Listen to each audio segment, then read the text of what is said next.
Hello everyone, very good morning to all of you. आपका स्वागत है एकलव्य ऑनलाइन क्लासेस में। और देखो, यहाँ अपन बात कर रहे थे chapter alternating current from class 12th, है ना। और यहाँ अपन ने बात कर रखी है कि जो एवरेज पावर होती है ना, वो कितनी होती है किसी भी सोर्स की, किसी भी सर्किट की, भले ही वो एलसीआर हो, भले ही वो ओनली आर हो या ओनली सी हो ना। ये सारी बातें अपन ने कर ली। अब आज अपन जो पढ़ने वाले हैं, आज अपन कुछ क्वेश्चंस करेंगे इनके रिगार्डिंग, क्योंकि प्रैक्टिस अपनी हो नहीं पा रही है न्यूमेरिकल्स के ऊपर, तो अपन एक आधे क्वेश्चंस करेंगे यहाँ पे ना। तो देखो, पहला क्वेश्चन देखो आप। अच्छा, क्वेश्चंस कहाँ से आएगा? तो पूरे चैप्टर में जितना अपन ने पढ़ लिया है ना, वहां तक क्वेश्चंस कैसे भी हो सकता है ना। तो आप देखना क्वेश्चन कहाँ से आ रहा है। क्वेश्चन नंबर 1 देखो आप। क्वेश्चन है the electric current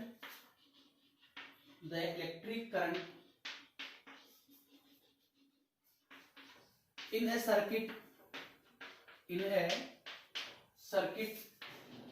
is given by I equal to I naught T upon tau, then find RMS value of current for interval t equal to 0 to t equal to tau। ये question है ना। ये question है, आपको ये find करना है कि आरएमएस वैल्यू कितना होगा। अब जो आपको याद है कि आरएमएस वैल्यू कितना होता है, I naught by root to. वो ओनली किसके लिए होता है? तो वो ओनली होता है इस वाले अल्टरनेटिंग करंट के लिए कि आई इक्वल टू है I not sine omega T. इस वाले करंट का जो आरएमएस वैल्यू होता है, आई आरएमएस, वो आपने पढ़ रखा है, आपने याद कर रखा है, कितना होता है? I naught by root two. But अभी जो आपको इक्वेशन गिवन है, वो ये वाली इक्वेशन नहीं है, वो एक डिफरेंट टाइप की इक्वेशन है, जिसमें आई इक्वल टू है आई नॉट। ये आई नॉट तो कांस्टेंट है, ये टी टाइम है, और ये टाउ कोई एक अलग कांस्टेंट है ना। तो यहाँ पे जो करंट का वेरिएशन है वो टाइम के अकॉर्डिंग चेंज तो हो रहा है, बट वो साइनोसॉइडल फॉर्म में चेंज नहीं हो रहा।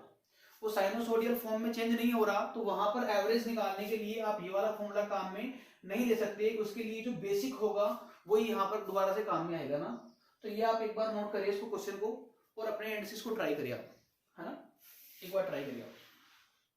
अच्छा, आपको मालूम होगा, भले कोई सा भी करंट हो, है ना, भले कोई भी फंक्शन हो करंट का, जैसे मान लो आई इक्वल टू है एफ टी, कोई फंक्शन हो करंट का, जैसे यहाँ पे फंक्शन ऐसा आ रहा है, और जो आप पढ़ते हो जनरली वो कौन सा होता है? साइनोसोडियल होता है। तो भले कोई सा फंक्शन मान लो आप करंट का, उसका यदि आपको आरएमएस वैल्यू निकालना होता है, आई आरएमएस, तो वो होता है I square D T upon T का, है ना, अपॉन टी का इंटीग्रेशन का रूट, ये होता है। देख लो आप इसको ना, कि किसी भी करंट का, अब ये आई जो है फंक्शन ऑफ टाइम है, उसका स्क्वायर करेंगे, देखो इसका मतलब भी क्या होता है? आर एम एस, मतलब कि पहले स्क्वायर करो, फिर उसका मीन निकालो, फिर उसका रूट ले आप। तो पहले मैंने करंट का स्क्वायर कर दिया, फिर मैंने उसका मीन निकाल लिया, और मीन निकालने के बाद में उसका रूट ले लिया, तो ये चीज जो बनेगी, this is equal to RMS value. अच्छा, ये होता है जीरो से लेके टाइम टी तक, जो भी टाइम गिवन है आपको वहां तक, है ना। तो ये जो फॉर्मूला है वो एक जनरल फॉर्मूला है, जो किसी भी टाइप के अल्टरनेटिंग करंट का आरएमएस वैल्यू निकालने के लिए आप काम में ले सकते हो, है ना। ऑलराइट, तो इसी फॉर्मूले को अपन काम में लेते हैं ना। पहले ऊपर रूट है, ठीक है, ये रूट है। अब देखो यहाँ पे है आई स्क्वायर का इंटीग्रेशन, है ना, टाइम के रेस्पेक्ट में। तो ये तो रहा आई का फंक्शन, इसका आप स्क्वायर करें तो ये बन जाएगा I naught square T square upon tau square, into में क्या आएगा dt, और इसका क्या होगा इंटीग्रेशन, और अपॉन में क्या आएगा? तो अपॉन में, भले आप इसको थोड़ा और बड़ा कर लीजिए यहां से ना, अपॉन में आएगा कि टाइम इंटरवल कितना है। देखो टाइम इंटरवल कितना है यहाँ पर, जीरो से लेके आपको टाउ तक निकालना है, तो यहाँ पे टाउ इसका आएगा टाइम पीरियड। अच्छा, यहाँ पे जो लिमिट्स आएगी वो किसकी आएगी? जीरो से लेके टाउ तक, कि आप कहां से कहां तक आप निकालना चाह रहे हो आरएमएस वैल्यू, तो वो लिमिट यहाँ पे आ जाएगी। अब देखो इसमें आई नोट स्क्वायर तो कांस्टेंट है, तो वो बाहर निकलेगा, और वो रूट के बाहर जब आएगा तो आई नोट बन के बाहर आएगा, तो यहाँ पे आ जाएगा आई नोट, और जो अंदर देखो ये टाउ स्क्वायर भी क्या है? कांस्टेंट है, इसको भी आप बाहर निकाल सकते हो आराम से। तो ये भी बाहर किसे बन के आएगा? टाउ बन के बाहर आएगा। ये टाउ है, tau T A you, tau नहीं है ना, टाउ है, तो सिंबल होता है टाउ का ना। बाकी यहाँ पे अंदर रह गया टी स्क्वायर का इंटीग्रेशन, है ना, रूट भी है ऊपर, ये आप मत बोलना, ऊपर रूट भी है। अच्छा, टी स्क्वायर का इंटीग्रेशन वो होगा T cube by three, T cube by three. T square का जो होगा integration that will be equal to T cube by three. तो ये अपॉन जो थ्री है वो भी आप बाहर निकाल लो, तो वो जो बाहर आएगा है ना that will be root three, यहाँ पे जाएगा रूट थ्री, क्योंकि यहाँ तो टी क्यूब आएगा मतलब कि यहाँ पे अपॉन थ्री आएगा, उस थ्री को अपन बाहर निकालेंगे ना तो वो रूट के बाहर रूट बन के बाहर जाएगा ना।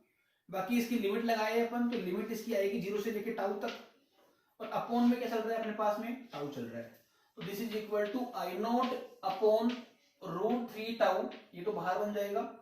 इसमें अपन लिमिट्स पुट करेंगे तो tau cube minus zero cube, तो टाउ क्यूब अपॉन टाउ हो जाएगा, ऊपर बनेगा टाउ क्यूब, अपॉन में क्या है टाउ है, इस टाउ से एक टाउ कटेगा तो ये अपने पास में आएगा आई नॉट इंटू टाउ है ना, अपॉन में क्या आएगा रूट थ्री अपॉन टाउ, इससे ये कटेगा तो जो आपका आरएमएस वैल्यू आ गया फाइनली वो आ जाएगा आई नॉट बाई रूट थ्री।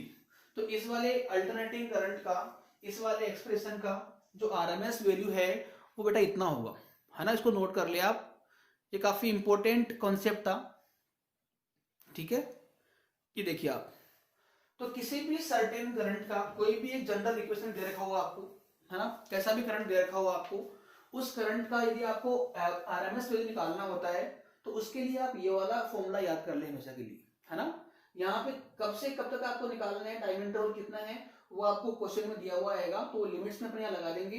बाकी आगे इसमें मैथमेटिक्स है इसमें है ना, फिजिक्स तो वहां पूरा हो चुका है, आगे उसमें ओनली मैथ्स बाकी रहा है, तो ये आपको सॉल्व करना आना चाहिए।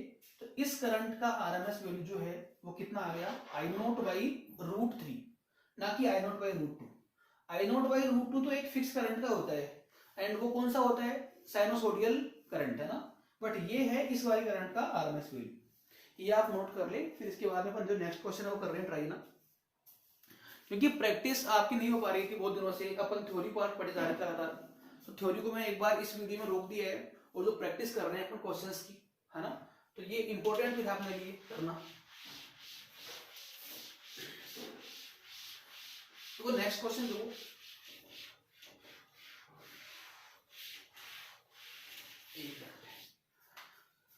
नेक्स्ट क्वेश्चन है ए रेजिस्टेंस ऑफ 40 ओम है ना, ए रेजिस्टेंस